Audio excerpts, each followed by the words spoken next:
Welcome to Consciousness and the Bicameral Mind, the Julian Jaynes Society podcast. Learn more about Julian Jaynes' theory or become a member by visiting the Julian Jaynes Society at www.julianjaynes.org. Has human mentality changed? Part 1 of 2, Neuroplasticity and Jaynesian Psychology, by Brian J. McVeigh. The media and scientific journals give much attention to neuroplasticity, the brain's innate ability to form and reorganize synaptic connections in response to learning or injury.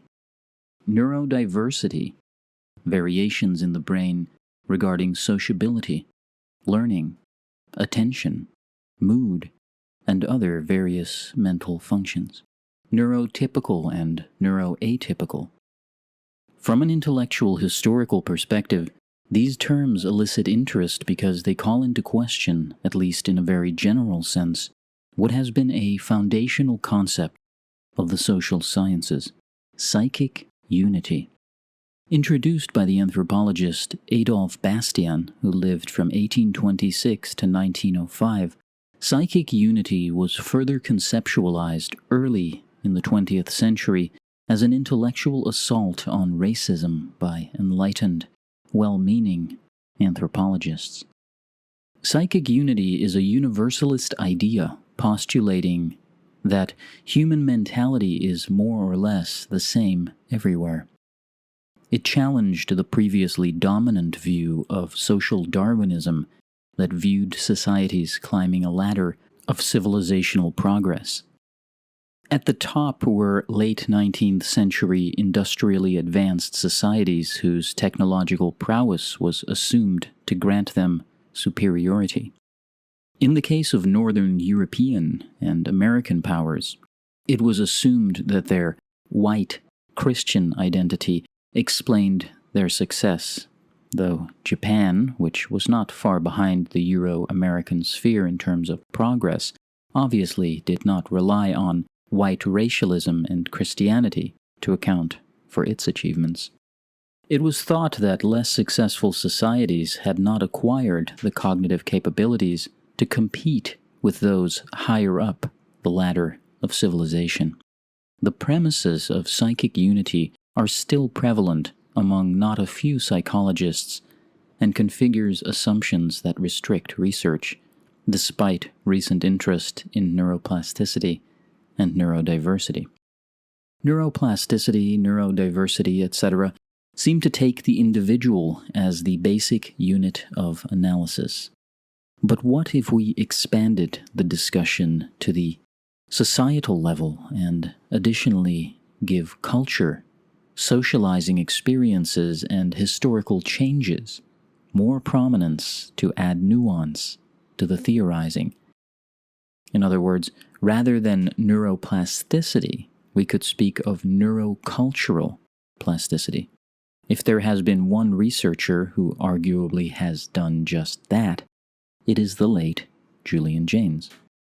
Relying on a multidisciplinary approach that resulted in an ambitious archaeo-psychological project, The Origin of Consciousness in the Breakdown of the Bicameral Mind, Jaynes argued that until about 3 millennia ago, people were pre-conscious, lacking subjective, introspectable self-awareness. Decisions were made, behavior governed, and society managed by what today we call audio-visual hallucinations generated by the right hemisphere and communicated to the left hemisphere, hence bicameral. In the past, these experiences were interpreted as supernatural visitations. Jaynes theorized that changes in hemispheric intercommunication and language regions explained differences in mentality. But what is significant in his arguments and often overlooked or simply misunderstood is that interhemispheric communications were shaped by cultural and historical forces, not biological evolution. In any case, Jaynesian psychology and other unconventional, peripheralized perspectives, for example, The Primitive Mind of Lucien Lévy-Bruhl, who lived from 1857 to 1939, boldly put on the table of inquiry psychic plasticity and diversity rather than psychic uniformity and unity. What does psychic diversity mean? Two caveats. First, psychic diversity, like all ideas, cannot be taken to extremes.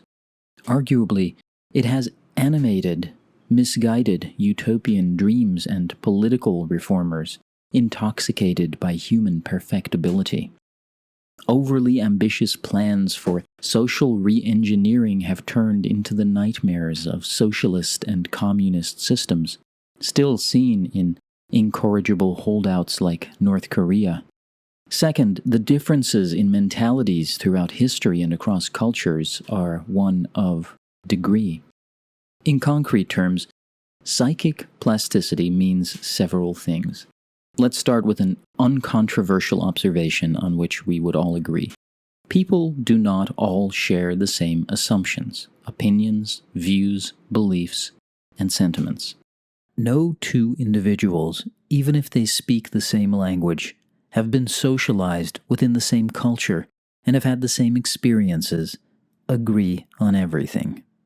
For example, individuals within the same family may have different views and ways of thinking about any number of topics. A daughter and her parents may have widely different opinions about who will make a good son-in-law.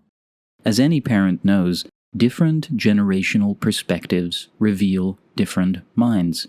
This difference in minds becomes greater between individuals from different socioeconomic classes within the same society.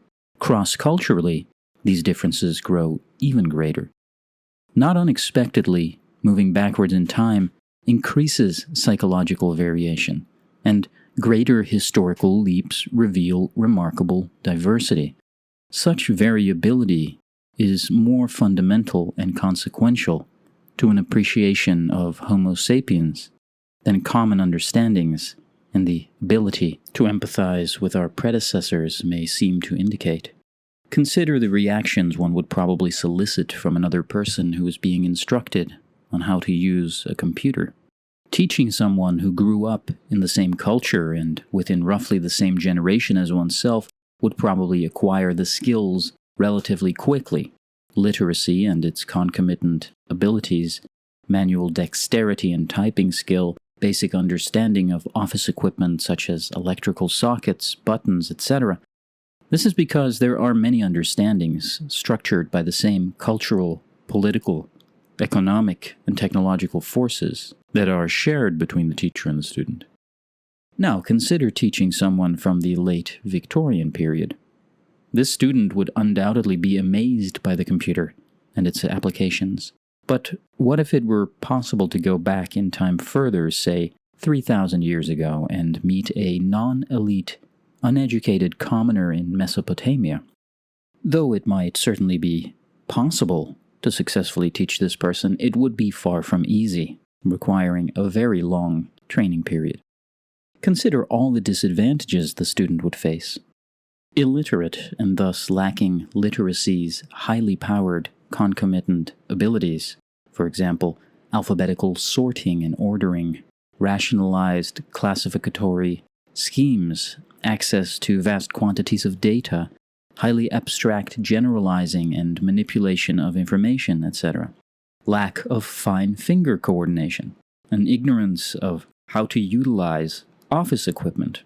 The instructor, at least in my opinion, would probably conclude that this student was not just difficult to teach, but possessed of an entirely different mentality. Student and teacher would certainly be able to discuss a large range of mundane and perhaps even not so mundane subjects. However, because of the historical and cultural gap, they would nevertheless be separated by an unfamiliar sea of knowledge, and a profound divergence in cognitive style would exist between them.